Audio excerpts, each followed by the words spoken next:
시간입니다. 하이패스를 장착한 차량이 100만 대가 넘어서고 있는데요. 고속도로뿐만 아니라 많은 유료 도로로까지 그 이용 범위가 확대되고 있습니다. 김경배 교통전문위원과 함께 자세한 내용 알아볼게요. 안녕하세요. 네, 안녕하십니까. 네, 국토부와 6개 기관이 지난 5월 말에 맺은 지자체 유료도로 하이패스 구축 협약. 이것에 따라서 6월부터 시스템 구축에 들어갔잖아요. 네네. 어떤 효과들이 기대되나요? 네, 하이패스 설치에는 비용이 들어가는 게 문제였죠. 그런데 국토교통부가 지난해 말 지자체와 한국도로공사 협업을 통해서 건설 비용을 크게 절감시키는 운영기법을 공유, 창출하는 결실을 맺게 됐습니다. 말씀처럼 지난 5월 28일 고속도로 교통정보센터에서 지자체 4곳이 4개 곳이 이제 관리하고 있는 도로에다가 하이패스 설치 협의를 이루게 된 것인데요. 이용량은 하루 평균 17만 대 정도가 될 것으로 이렇게 추정되고 있습니다. 네. 하이패스는 일반 차로보다 처리 속도가 4배 이상 빠르다고 하더라고요. 네네. 그렇다면 출퇴근길에 좀 막히는 곳은 대기 시간도 상대적으로 단축이 되겠네요. 그렇습니다. 일반 차로의 경우는 대당 8초 정도가 소요가 되는데요. 하이패스 전용 차로는 2초 정도가 걸린다는 게 도로공사 측의 얘기입니다. 시간당 처리 대수로 계산하게 된다면 일반 차로는 450대인데 하이패스 차로는 1800대가 되는 셈이니까 최대 15분 정도를 단축할 수 있다는 결과를 내게 된 것인데요. 뿐만 아니라 아까 말씀드린 4개 구간 이용료를 받는 인건비도 연간 9억 원 상당이 된다고 하니까요. 네. 운영비용 절감 물론이고 또 정산 대기할 때 걸리는 그 공회전 유류 비용까지 절감시키는 일석이조 효과 또한 그 사회적인 면과 또 경제적인 면에서도 연간 140억 원 상당의 편익 창출을 기대된다 이렇게 발표를 했는데요. 예. 특히 그 국토교통부는 중앙정부와 지자체 등이 함께하고 있는 이 협업의 모범 사례인 만큼 앞으로 인천광역시를 위시한 타 지자체의 참여도를 높일 것으로 이렇게 기대된다. 이런 예상을 하고 있습니다. 네. 유료도로 하이패스 확대 설치. 하이패스 시행된 지 8년 만에 맞은 또 다른 성과라 무척 일단 반갑고요. 네네. 이런 경우 좀 곤란했던 경우 있어요. 창구를 이용할 경우에 어떤 곳에는 교통카드로만 결제가 되고 또 어떤 곳은 하이패스 전용 카드만 되고 준비했던 카드가 안 된다고 해서 찾느라 뒤적이게 되는 경우도 있더라고요. 네, 맞습니다. 참 곤란한 상황이 가끔씩 발생되고 있는데요. 네. 말씀처럼 교통카드 전국 통용 시대에도 불구하고요.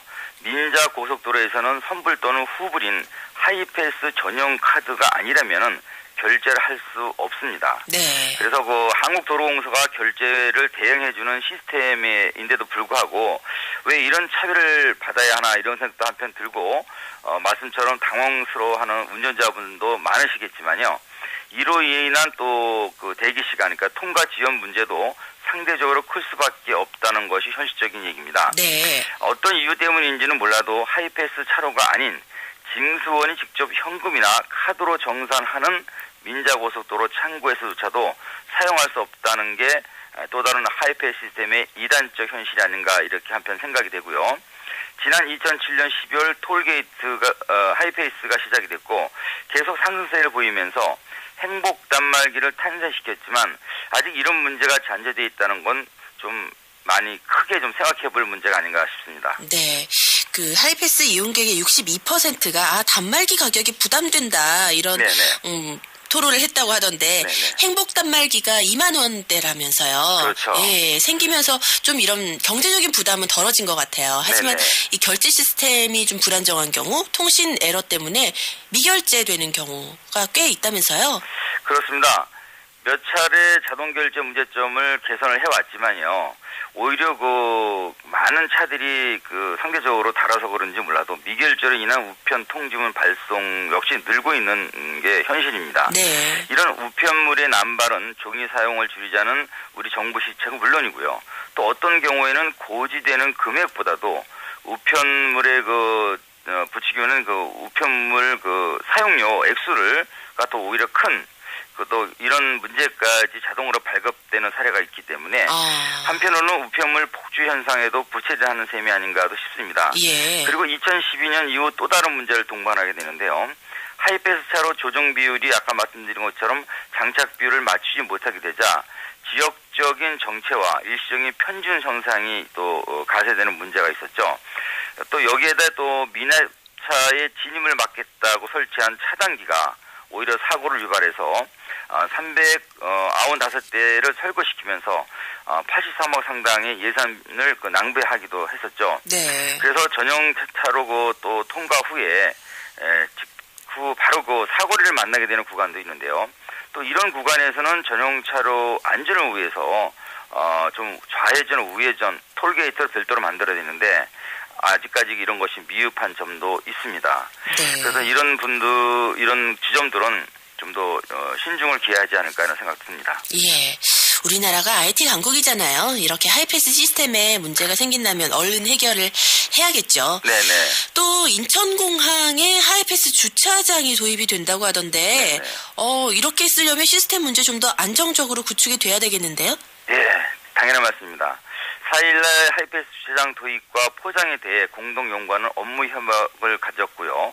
내년 7월이면 인천국제공항 주차장에서도 하이패스 시스템 설치가 가동이 됩니다. 물론 그 협약 규정에 따르면은 인천국제공항 주차장 하이패스 결제 서비스망 구축에는 그 시스템의 표준화 조항과 또 고속도로와 공항 활주로 포장 관리 부분이 포함이 돼 있습니다만은 글쎄 그래도 좀 더 신중을 기해야 될 것 같습니다. 네. 그리고 잠시 다른 주제로 좀 넘어가 볼게요. 네. 경부고속도로 또 서울 외곽고속도로 주변 두 곳에 버스 환승 정류장이 설치가 된다라는 소식이 들리던데 고속도로에도 대중교통이 운행되는 그런 시대가 열리게 되는 건가요? 네, 맞습니다. 이번에 환승 정류장은 국토교통부와 한국도로공사가 공동 진행하고 있는 고속도로 대중교통 연계시설 EX 허브의 일환인데요. 그러니까 EX라는 뜻은요, 고속도로 익스프레스웨이와 교통의 중심을 의미하는 허브의 합성어로 함축된 구축 사업을 시범 사업 이걸 뜻하고 있습니다. 네.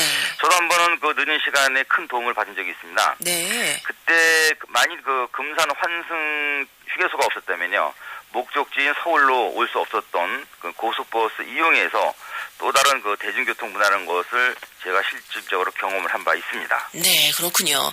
이 버스 환승 정류장, 서울 외곽 순환도로변에는 가천대역 부근, 또 네. 경부고속도로변에는 동천역 부근이 후보지로 떠오르고 있는 것 같던데, 또 지하철과도 바로 연계가 될 수 있으니까 또 다른 편리한 교통수단이 되지 않을까 싶습니다.